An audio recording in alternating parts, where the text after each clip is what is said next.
Hey, what's up everyone? My name is Sean, and in today's video, I'm going to be doing something a little bit different. In today's video, I thought I would take the time to actually reply to a comment which I received on one of my videos. And I want to give a shout out to this user. His name is Duelist Master, and Duelist Master has always gone out of his way to leave me a comment on every single one of my videos. And recently, the comments that he's been leaving have been very, very thought-provoking. Now, I thought I could just make a reply and make a short reply to his comments, but I actually thought that it would be a good idea for to respond to these in a video. So I'm going to try and respond to maybe one or two of these comments, and I'm going to start with that here. Now, I thought about making this into a bigger video, however, to illustrate my point. But you're going to understand why in a second, but because of time, I don't really have the time to do so, and also I don't want to get another copyright strike by using other people's videos in this one. But the comment which I want to reply to is, I'm just looking for it here, and yeah, here we go. I just really don't like Mystic Mine at all. Not because I think it's completely broken or something, but because I think it's the poster boy for bad card design in Yu-Gi-Oh! It's the best stall card by far, and it's just really boring to play against, because it doesn't leave you much room for interaction, especially when you're going first and have a monster on the field, and the opponent just goes Mystic Mine and passes. Not every deck can get rid of its own monsters easily, so most of the time it's just you just have to hard draw your spell back row removal if you have one, or suffer. It's even more fun when something like field barriers on the field as well. Yeah, not really a fan of this card, because it can really just suck the fun out of the duel. Now, if you don't know what Mystic Mine does, I strongly recommend you go look it up onto Google. Mystic Mine came out in the TCG last year, and a lot of people felt the same way Duelist does about this card. And I don't necessarily disagree with him. I know in my own interactions, Mystic Mine has absolutely cucked me over. In fact, I lost to a Mystic Mine burn player at the UK Nationals last year because I lost in time to it, and that really kind of just sucked. But it's not. I don't necessarily agree with Duelist's point of view about it sucking the fun out of the game, and so I want to share with you a story before actually just directly answering this question. So while I love to play Yu-Gi-Oh! And I've played this game for so many years now, as a spectator, I enjoy watching fighting games, and fighting games are so much fun, and I followed many different fighting games, and one of the fighting games which I really enjoyed to watch was Ultimate Marvel vs. Capcom 3.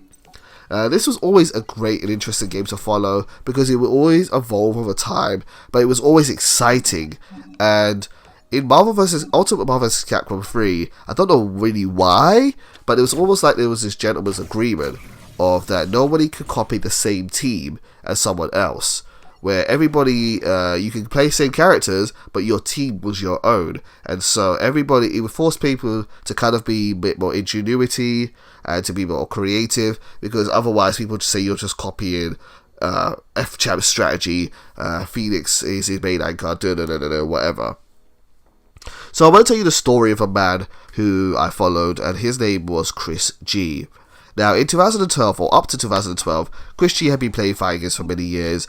In Street Fighter 4, he was playing Sakura, who is a good character, but not considered high tier at the least. And in Ultimate Marvel vs. Capcom 3, he was playing Ryu as one of his main characters. And again, Ryu by far was not considered to be a top tier character, very balanced, very basic, but he was very good at playing them. However, Chris was not seeing success. He was not winning high-level tournaments, and he was just losing to teams where the characters were just stronger than the characters that he would pick. And that changed one day when he decided to change his team, and he brought out this brand new team of Morrigan, Dr. Doom, and Virgil. Now, Dr. Doom and Virgil were already considered to be top-tier characters, but Morrigan was never ever really played in the game, and nobody really paid any attention to her. And Chris G discovered a strategy with her which was very much like Mystic Mine, where Morrigan had the ability to spam fireballs. I won't go into too much technical detail, because I don't expect people to understand fighting games or necessarily watching a video about Yu-Gi-Oh! But just to say that she had a projectile ability where she could constantly shoot fireballs and then clone herself to double the amount of fireballs she was shooting, so that players could not really get close to her, and she would just sit there all day going, Soul Fist, Soul Fist, Soul Fist, Soul Fist, Soul Fist, Soul Fist, Soul Fist, Shadow Blade, Soul Fist, Soul Fist. And people hated this strategy. The strategy was so good at buying time, building resources for Chris G's team, and building super meta so that when his other characters would come in, they would come in with full power and the ability to spam their best moves and do insane combos. And everybody thought like this team was so oppressive, and it changed the meta completely. It came to a point where Chris G, no matter what tournament he was at, he was always predicted to be the best player because he would always win almost every single tournament he went to. And like, it got to a point where people were making comments such as, not Chris G again, he's killing Marvel, the game is so boring, get him off the stream and it's so boring to watch. But this man was succeeding, he was doing really well, and no matter where he went, he was favoured to be the best player.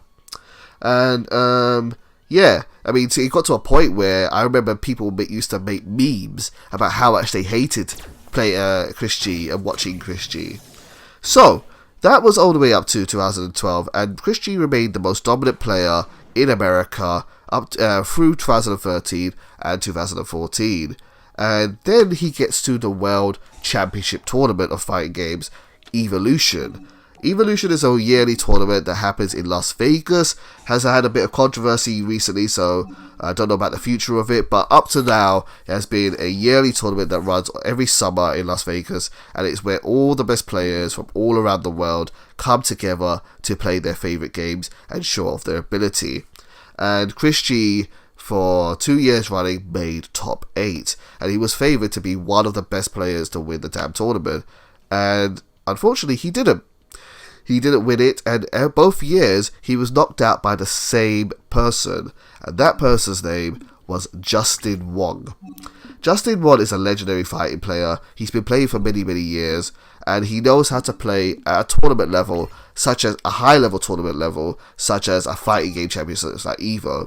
He won EVO for Marvel vs. Capcom 2, and he was very, very well known in Street Fighter as being one of the best players in America. And so he was very comfortable at that level of play. Justin Wong wasn't someone that went to a lot of major tournaments, but when he went to EVO, he went with a team which was considered to be low tier by everyone's standards. He played a team of Wolverine, Storm, and Akuma, and nobody was playing Wolverine, Storm, or Akuma. Nobody was playing those characters. Like, they were considered to be low tier, not garbage, but just not that good, or not good enough to compete. And yet, Justin Wong was able to make them work. And he didn't pick them deliberately because they're low tier, but because he had spent so much time with them, he was so experienced, he knew that his characters had a way to counter Chris G. And he didn't just do it once in 2013, he did it twice, 2 years in a row, where he showed with his own ingenuity and his own skill level that he knew how to beat this team on a repeated basis. And that's the lesson that it taught me. The lesson that I learned from that was that no matter what game you have, people will always think that there's a strategy which is cheap. They will think something like Burning or Exolia FTK or Stalled or a certain card is cheap or whatever it is, there's always that kind of mentality towards a game. It's nothing unique, it's nothing special. But the best players in any game are the ones who learn those strategies, who know how to play those cards, and utilize them to their full potential, and then work out the counter to it. And that's what I've seen and learned since I've become a competitive player in Yu-Gi-Oh! And also learned by watching other games. I don't think it's worthwhile taking a card out of the game or thinking a card is cheap or whatever. I think the best thing to do is to look at it as an opportunity to learn how to to get an advantage over other players by learning how to use that strategy and then overcome it. So that's my reply to that message and my thoughts on it. It's something which I've talked about in the past with players at my local scene quite a lot about how I feel about cheap quote-unquote strategies. And I always say to them, you know what, don't become attached to cards.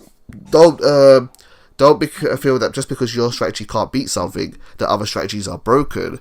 Because if you look at the statistics, something like Mystic Mine doesn't even make it to the top 10 most commonly used cards in the game. I'm going to do a video on that, so I'm not going to spoil what that list is, but it doesn't even come to top 10, even though it is a very, very powerful card. So yeah, thank you, Diets. Thank you for that message, man. Really appreciate that. And hopefully you guys have enjoyed that response. I'm actually going to respond to another message I got from Diets. And so we're going to do a 2-for-1 while this duel is still going on. So it's a little bit later on. It's actually a more recent one. Diets asked me a random unrelated question. Are there any bad / not competitively viable archetypes that you enjoy playing? And the answer to this is yes, there is, absolutely. Long story short, when I started this game, I was a water duelist, because in the original Yu-Gi-Oh! I'm talking Yu-Gi-Oh! Duelist Kingdom, I'm a brown man, and I remember watching that show and thinking, wow, the only other person whose skin tone is like mine is Meiko Tsunami. And I didn't really care for Meiko Tsunami, but naturally I kind of just like flocked to him. And so I thought, let me make a water deck. And I actually stuck with it and actually worked really, really hard on it. And maybe I'll even show you my old deck list once upon a time. And I actually managed to win a championship with water deck. So water was one of my favorite decks when I was starting with the game. And I've played the game and I stopped playing the game. So every time I come back, I normally get like a rogue favorite strategy. Another strategy which I really, really liked about 5 years ago was Yosenju's. I thought Yosenju's just kind of made sense to me, where they are level 4 monsters where they can repeatedly normal summon each other, which I really like because it abuses a different mechanic than special summoning. And Yosenju's I used to really like, even though they're kind of bricky. Other strategies, well, see, here's the thing, and so here's the thing at this point, is like, there are so many quote-unquote competitively viable strategies nowadays. Nowadays, I'm actually spending more time trying to learn a different variety of decks, because when I go to tournaments, you see a variety of decks that are competitively viable, and decks can be considered to be rogue, but still be competitively viable, and I think that's good. No matter what deck I've always played, I've always tried to play competitively, and whether I'm playing something like Water in a format dominated by Chaos Monsters, or Yosenju's in a format dominated by Necros, I still always try to learn, try to be as best as I can with that deck. I don't play to lose. I never play to lose or just go, haha, have fun. No, I play to win. I want to win. Winning is fun to me, but sometimes I use strategies which aren't always the best at suiting to winning. And so, really, what I'm trying to do right now is I'm trying to learn as many different decks, or the basics of many different decks as possible, to look for opportunities to win in the current format of strategy. And yeah, so I mean, a lot of the decks that I've been posting recently, while they're quote-unquote competitively viable, they're not considered meta at all. They're considered off-meta or non-meta. They're considered maybe rogue tier 3. For example, Pure Invoke, definitely not considered meta. The engine is considered meta, but it's, as a strategy as a whole, is not. And yeah, no, I'm just trying to think, is there anything else that comes to mind? Something which is definitely off-meta, but, well, I think Pendulum's not off-meta. Pendulums I really like to play, but they do lose super hard to cards like Dark Ruler No More and Nibiru, although I just got a new strategy for maybe dealing with Nibiru. Other decks which I like to play, Orcus is starting to become rogue, and you're seeing me play Orcus right now. I think Orcus is still a little bit meta. I used to play Trickstars. Trickstars definitely aren't meta anymore, and yeah, that's what comes to mind. So guys, I hope you've enjoyed this video. I hope you've enjoyed me doing something a little bit different, replying to comments. If you guys will have some interesting comments that you maybe want me to do in a video, leave them for me. I will love to read comments out in videos. And yeah, I hope you guys have enjoyed just a different flavour of a video. I appreciate everything you guys do to support the channel, and I'll see you soon. Take care.